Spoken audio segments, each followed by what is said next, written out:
I also made the case for owning Bitcoin, the quintessence of scarcity premium. It's literally the only large tradable asset in the world that has a known fixed maximum supply. By its design, the total quantity of Bitcoins cannot exceed 21 million. Bitcoin is the hardest money that has ever been invented. If you don't have my private key, you cannot spend my Bitcoin, period. And this is the power of Bitcoin. It's the first time we figured out how to create true property that you can take possession of with full custodial rights. Hey, what's going on, everyone? Welcome to Solo Rip 19. Just to be perfectly transparent here, this is the second time I shot episode Solo Rip 19. So if you guys have noticed, last Saturday, those of you that follow the show, there was no solo rip, even though it was recorded. And I want to be completely transparent here as to why very early on. Before I get transparent, I do want to remind you, these solo rips are meant to be short, concise episodes that you're able to take some information, some ammunition, as I like to call it, and bring it to your day-to-day conversations, whether it's your next get-together, your dinner event, your birthday party, whatever it is. And it's intended for me to unleash my venting, give you some ammunition, whether you agree or disagree, and be able to either disagree with me either through a boost on Fountain or on Twitter, or just go out into the world and disagree with me out there and share the different narrative. So check out the main chain episodes. Those are the episodes where I actually interview fantastic Bitcoiners that afford me their time. I'm a student in those interview sessions, just like you guys are listening. Bitcoiners, man, Bitcoiners. They just have an amazing way to specialize on certain things and be able to express and exercise those certain things. And the benefit of having this podcast is streamlining education. Like, a lot of people think that, you know, I have these people on the podcast for my own personal gain or to shill a product or for all this stuff. And there is no shilling here. This is a value for value show, a value for value podcast. But boy, do I get to learn. And that's what I get out of it. I get to have the smartest people in the room come in here and talk to me in my room and be able to, you know, teach me a thing or two about this thing that we all love and that we all care about, Bitcoin. So check out the main chain episode. The latest episode, depending on when you listen to this, is Econo Alchemist. And everything that I just said stands there. I learned so much from that conversation. Hopefully you guys can too. So back to the transparency. So I recorded a solo Rip 19 last week, as I usually do. And, you know, it was about mental health and a few different things there, specifically focused on mental health. I didn't release that episode. I just didn't think it was good enough. Now, there was some good advice there, nothing that nobody knows, just ways that I cope with, you know, when I'm having a hard time and when, you know, the monkey mind, as they like to call it, continues to swell. And if you guys do want to hear it, then just leave a boost or leave some type of feedback wherever you're listening and let me know that you actually want that to release. Maybe I'll release it as like a bonus episode. But ultimately, the point I'm trying to make here, guys, is, you know, if I don't think it's good enough, it's not going to see the light of day. I'm not going to waste your time. I know time is the only thing that we have here that you can't make any more of. And I told you guys, that's the whole point of value for value. If this sucks, you let me know by giving no value. If this is great, you let me know by giving value. But the last thing I want anybody to do is to waste their, you know, precious time listening to something that doesn't do anything for them. Now, I know what you may be thinking. Well, you know, that episode might have done something for me and it doesn't do that subjective. And yeah, it is. So reach out to me and let me know. Once again, I geared specifically up mental health. I was more transparent in that episode because I've been having a hard time here mentally with all the things that I'm juggling and all the things that's going on. But I didn't want to bore anybody with what's going on with me. I really aim to just give practical advice on how I get back on track. Right. And a fun fact, actually, before Bitcoin, I actually wrote a book, a small book, specifically on that, is how to get back on life. It's called Derailed for whoever cares. But it was basically some steps that I take to get back on track when I get derailed. So that's what that solo rip was about. But we're back. Solo Rip 19. Here I got some stuff for you. It's going to be kind of built around Lightning here. But it's also, I also want to talk about what type of Bitcoiner I am. Right. And there is different types of Bitcoins, and there is no wrong way to Bitcoin. I want to preface that before I get to that part of the show. But I've been getting myself in conversations lately where I don't think the reason I'm in Bitcoin is the same reason why other people's in Bitcoin. And I wanted to open that up here for discussion for y'all. But as Eric Kaysen likes to say, I want y'all to tell me when I'm wrong. That's a big part of this. That's a big part of this podcast, about open sourcing this podcast. I've told y'all before, if you want to contribute topics, if you want to contribute, I'll give y'all a split. But also letting me know when I'm wrong is very important in the learning process. And I do take that, I don't take that lightly. I actually want to learn from y'all, and I want to get better from y'all. So I wanted to be sure to let y'all know that. So focused on the Lightning stuff first and foremost. BBB was here last week here in Austin. A lot of y'all people would think is like, first one, you must be there. You're in Austin. I did very limited, and I didn't show up to the conference at all, period. And back to, what was going on with me mentally, it's actually the best thing I did. I took the weekend away from Bitcoin, and I refreshed myself. I went to the gun range. Hey, that was pretty fun. But spend a lot of time with my wife and my kids, right? And that gave me the fuel that I need to get back on track, to be able to get back to my bag, to be able to get back to my mojo and be creative and be able to do what it is that I do very best. And I'm very grateful for that. I got to remind myself, and for the listeners, if I ever miss a show or anything like that, I got to remind y'all that, hey, listen, my family is out here as well. And although Bitcoin is pretty much, my day-to-day, from my day job all the way down to doing these side projects, they're much more important than anything else, right? And they're out here in Austin, not by themselves, but as you guys can imagine, without their friends and their support and all this. And I need to make sure that they're comfortable in their situation before anything else. But what I did was able to take in from BBB last week is I was at the Commons last Friday to be specifically. And there was some really cool stuff that happened in there. Bitcoin Times, Savetsky and Parker released Bitcoin Times. Shout out to them on that. That's an incredible project and a really cool project that, is great for Bitcoin. It's great to see prolific writers be able to be documented in something that's more of a collectible that should live on than more than just a basic magazine. So shout out to them. They launched that. But that morning, Ross Stevens from NYDIG, and we all know Ross. I mean, Ross is super bullish, has been very bullish, and has some of the greater sound bites or interviews in Bitcoin that one wouldn't even argue that. He decided to move his announcement from the where the BBB conference was, the hotel, over to the Bitcoin Commons. And for y'all that don't know what the Bitcoin Commons is literally the central hub, no pun intended, is actually in central Austin, right there across from the Unchained offices. But it's the central hub for Bitcoin creatives, Bitcoin developers. More to come on Bitcoin Commons in the next few weeks. Talking in Bits may graduate to the Bitcoin Commons. So that's a little, but Ross decided to move his message there. Obviously, wherever Ross moves, everybody else moves. He's one of those type of figures, and this was no different. Showed up, a lot of people showed up. And, long story short, he showed up to announce a new company, a new project, a Lightning accelerator, which is called In Wolves Clothing. Clever name there. And he just basically announced what he was trying to do. I do want to say that, Pleb Labs here in Austin is pretty much a Lightning incubator as well.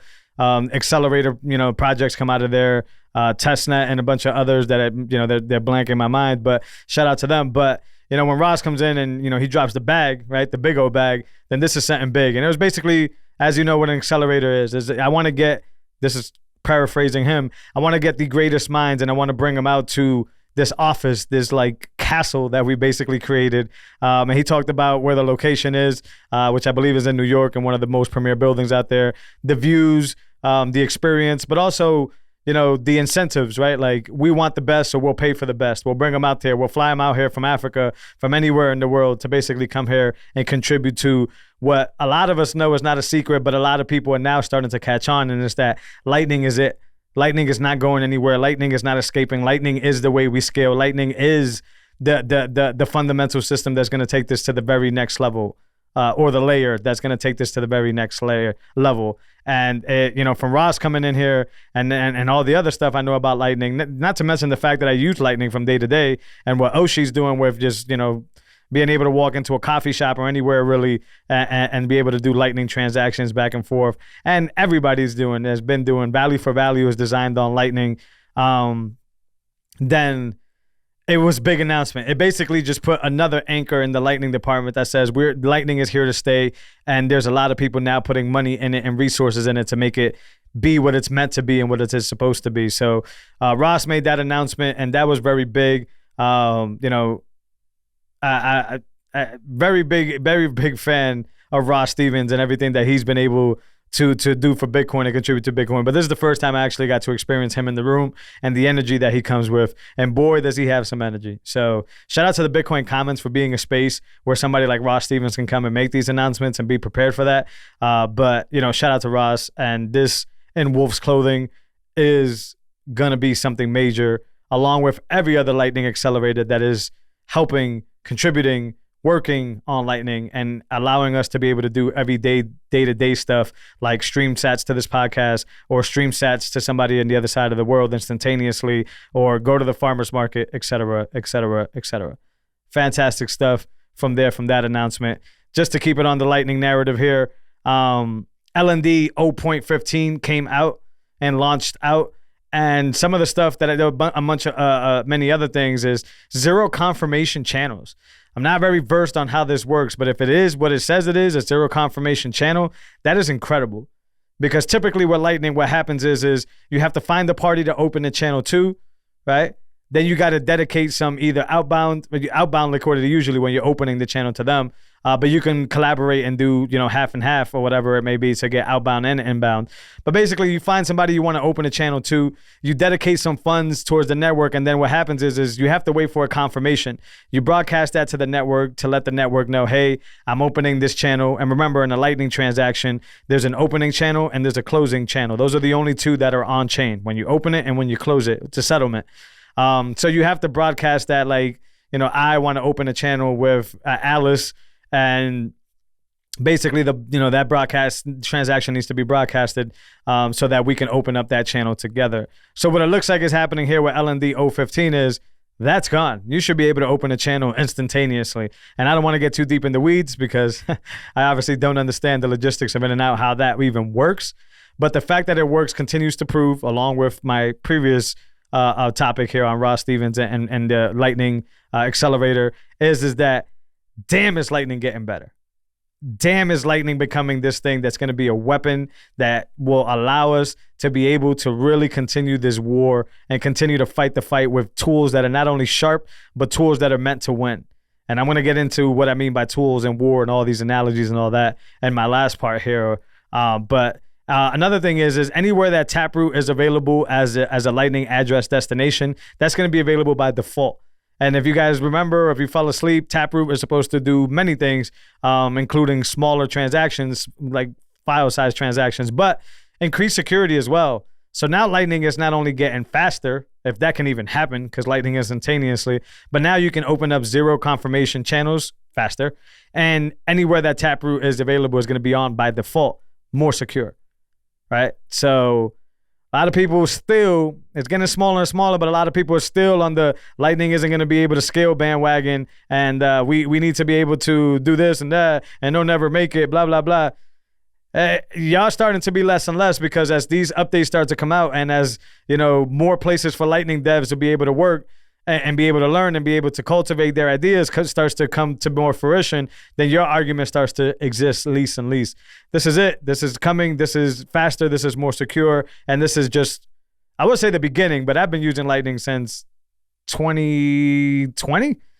So about 2 years now, but it's getting better and it's getting more robust, and it can only get better the more creative minds have a place to work and have a place to do. And shout out to the devs as always, because without y'all, a lot of this stuff it will not be possible, right? So looking forward to see how that influences value for value podcasting or value for value in general. But to me, that's a big win, because it takes off the slower, waiting for confirmation. And I opened up a channel with somebody a few weeks ago. I mean, the mempool was backed up, but it did take us, I don't know, probably about an hour, close to 2 hours to actually see that channel was actually open.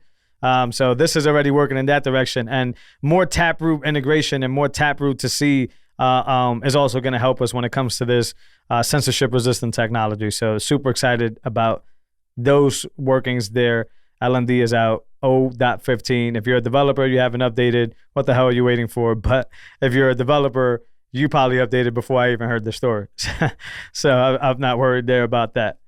All right, I'm going to finish this solo rip-off with First of all, shout out to all the Bitcoiners that did come out to Austin for BBB. Although I didn't get to meet you in person, although I didn't get to, the ability to show up to the conference, I do know y'all were in town. I do know that y'all were repping hard and here for the Bitcoin festivities. And without those festivities, whether I'm there or not, Bitcoin community doesn't flourish. And I appreciate everybody that worked from the actual BBB event to the other stuff like the Bitcoin Block Party. Shout out to Oshi and shout out to Austin Bitcoin Club, Pleb Labs, everybody in that vicinity that did all the side events. Shout out to Unchained Capital and the Bitcoin Commons and all these side events that they did in order to give you more than just the conference to do. Even though the conference is great, I'm sure. It's good to have extra, different things to do, especially if you're priced out of some of the things, because these conferences can get expensive. So shout out to that before I move on to my last section. So what type of Bitcoiner am I? I bring this up because, during the Bitcoin Times announcement, which was great. It had Jeff Booth, it had Parker Lewis, it had Jimmy Song, Savetsky, and it had Eric Kaysen. So shout out to them. But it just made me realize that like everybody has their place and their way of using Bitcoin and interacting with Bitcoin and talking about Bitcoin. But the one that really stimulates me, and the one that I think that I fall under is we need this to win. To me, it's war. To me, it's not. I was having this conversation earlier where it's like, Bitcoin got here because of financial incentives. There is a truth to that, 100%. I just don't have to rock with that truth. And but why do you stack sats? It's because you want like a serial wealth, and the only reason people do mining industries and all that stuff is you're 100% right. You're 100% right. What to me is my mission is, especially if the end game for me is not fiat dollars, especially if the end game for me is not return on investment. To me, financial incentive in Bitcoin is at the bottom of my stack for Bitcoin, right? To me, it's more on the if you want to call it philosophical, whatever it is you want to do. I want this network to survive for the choice that it's going to enable for my kids and their kids, and even for me at a later stage. Is that a financial incentive? It may be, but it's not the point. The point is that we need to defeat tyranny, right? We need to defeat what it is that they've taken from us. And yeah, I need a place to store my money, but I need this thing that stores other people's money to be able to exist, to be able to win when it comes to a war. And the war that we're fighting is the war against the Fed, against fiat money, against all the nastiness that is happening in this world. So if you ask me, will I mine at a loss? I absolutely will, and I have. Reason being is because it helps structure this network and it helps decentralize this network and make that weapon, the analogy that I keep using, more sharp and more secure, right? Do I run my own node? Absolutely. Is it because I need my own? It's because it decentralizes the right. It's my mission is to give this network everything that it needs from my part, from my energy, from my resources, in order to be able to expand it and in order to be able to secure it and have it be able to win the war that is currently happening, and we're nowhere near finishing that war. And I said this a few episodes ago. A lot of people, especially the financial incentive people, are basically sitting back and saying, all you have to do is stack sats and we win. But that's not true. This network needs to be secured. So we need to decentralize the mining, or the hash rate is going to end up in the hands of somebody who can do us harm. We need to decentralize the ledger, so we need to run our own nodes, because then that's going to end up in the wrong hands. We need Taproot and all this censorship-resistant technology, because that's going to allow us to keep us safe, right? And if we just autopilot this fucking shit, and if we just continue to think that it's all about a monetary or financial incentive, then I'm sorry, I just don't rock with that. That's at the bottom of my reasons for Bitcoining. And I'm not mad at anybody that has that closer to the top or to the top. Shit, we've been fucked for so long, especially our parents, that when we finally find a little bit of money, or we find that this can actually get us to excellence or get us to wealth, then by all means, a lot of people are jumping 100% on that. But to me, is the more time goes on and the more I get engulfed in here and the more I see the landscape, the more I see the war that needs to be fought, the more I care about the weapon and protecting the weapon, right? Because the funny thing is that if we lose, And this weapon doesn't get to do, and by weapon I mean Bitcoin, right? Cryptography, everything that's underlining it, this weapon that we have to be able to cast against everything that's bad, which is fiat rails, if you think about it, right? Then what does it matter if we lose about the financial, and I keep mixing up financial and fiat. I know that it's not just fiat, but financial nowadays is fiat. But the financial incentive to Bitcoin doesn't matter if there isn't guys like me that are willing to frontline it and willing to say, hey, listen, if I get paid at the end of this, or if I become wealthy at the end of this, fantastic. Everybody wants to be wealthy. But the war is not fought for the wealth. The war is fought to win it, right? And then when we win it, our kids will be wealthy, our kids will be better off, and so will we at our later age in life, in the winter of our seasons. This war is going on in real time, and anybody that's in it for financial incentive, I'm all with y'all, but get the hell out of my way. Get the hell out of my way. Idealism doesn't work in Bitcoin. It does for me, because that's the reason that at Bitcoin, that's the reason I do this podcast, that's the reason I do this education. Y'all ain't paying me nothing that you don't want to pay to listen to me. So why else would I do that? Is it for financial gain? Of course not. It's because if I arm you with the information you need, you go ahead in your life and you defend the weapon.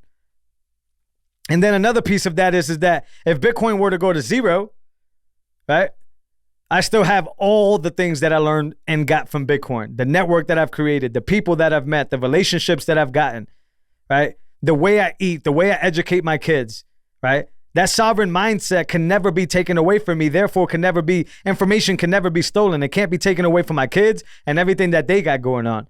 So if you want to say that Bitcoin is at the top of your financial incentive is at the top of your Bitcoin list for why you Bitcoin, then if the price goes down to $100 right now, you're going to be screwed, and your incentive is now screwed. What I'm telling some people and what I'm telling y'all is that I'm not that type of Bitcoiner. If the price of Bitcoin goes down to 100, everything that Bitcoin has done for me and what it stands for and what it can do, especially to the Fed and to fiat, still stands for me. I don't lose that, right? So do they go hand in hand, and do you need financial incentive to make Bitcoin grow? Sure, depending on what ball game you're betting on at the end. If you're betting on this thing going to $1 quadrillion, best believe you need financial incentive to make this work, right?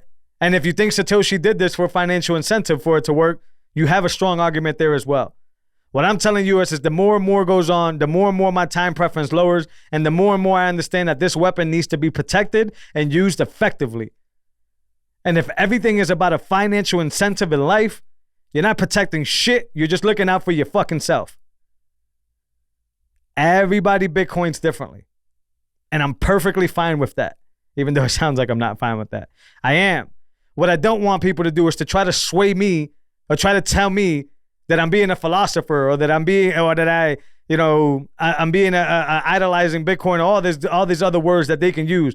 Don't tell me how I Bitcoin, because I tell you what, this show wouldn't exist if I didn't think the way I thought about Bitcoin, and neither were all the things that I've learned that have made my life a gazillion times better. And none of them have to do with how much dollar value I have in Bitcoin, right? None of them have to do with coming up on somebody or getting some type of dough on somebody. None of that has to do with any of that. And y'all could go back to any of these earlier episodes when I had a co-host, or any of the other episodes, and you're going to see that my energy stays the same. This is a weapon that is designed to help us win the war that we are fighting. This is, back to the Bitcoin Times event, this is Prometheus. This is taking away the fire from the gods. They're the gods right now. They control the money supply and what they want to do. They control how happy you are or not, because they've affected everything else, whether it's money related or not money related. I am more focused on making sure that the fire is here and that we have control of that fire. If it helps some of y'all get financial incentive and come up, I'm in it. I'm here. I'm with y'all. I'm fighting. But I'm telling you, it's much more important things in Bitcoin than the financial incentive. It's making sure that we don't lose. Because, as I said a few episodes ago, we can lose. You can't just stack sats and expect this to go away. If that was the point, then all these developers would not have much to do. So, if I'm wrong, please let me know I'm wrong. But I think there's a way for everybody to Bitcoin it, and I want that to be respected, and I want y'all to respect the way I Bitcoin. So that wraps up this episode here, this solo rip. Once again, if the episode is not good enough, then it won't come out. That's just how I am, because I don't want to waste y'all time.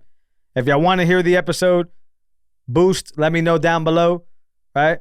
And as always, if you got any value from this episode, please share. That's the easy way of doing it. Let other people know that there's signal here. Let other people know that they should check out Talking in Bits. We highly appreciate that. If you're on Podcasting 2.0 apps, leave us a boost, stream us some sats. If you want to take part in the show, it's decentralized. You can provide cover art. You can provide whatever it is you want. And I'll be sure to get a split out to you so you can get some sats, right? We like Fountain. We like Breeze. There's so many others out there. Go check out one of those. Go load up a Lightning wallet because it's coming better and better every single day. And stream us some sats while you listen. On Fountain, you can even earn some sats for listening. So isn't that a win-win there, right? And do that for your favorite podcast, because that's the way these podcasters continue to spread their signal and their message. If you want this 4K content, which I also work very hard on, then check us out on Bitcoin TV. That's the place where you should go, and you should check out this video content. There's a lot of great Bitcoin podcasts and Bitcoin shows there. So go check out Bitcoin TV. And if you haven't caught up to the Bitcoin standard of media, then you really need to get up with it, because it's the way that you actually can show value for the value that you're receiving every single day. If not, check us out on all those other places, YouTube, Spotify, all that good stuff. Share us, subscribe, give a thumbs up. All that stuff actually helps. As always, I appreciate y'all, and that wraps up Solo Rep 19. I'll catch y'all this week with a main chain episode, but I'll catch y'all on the next Solo Rep next weekend. I appreciate y'all. Take care. Later.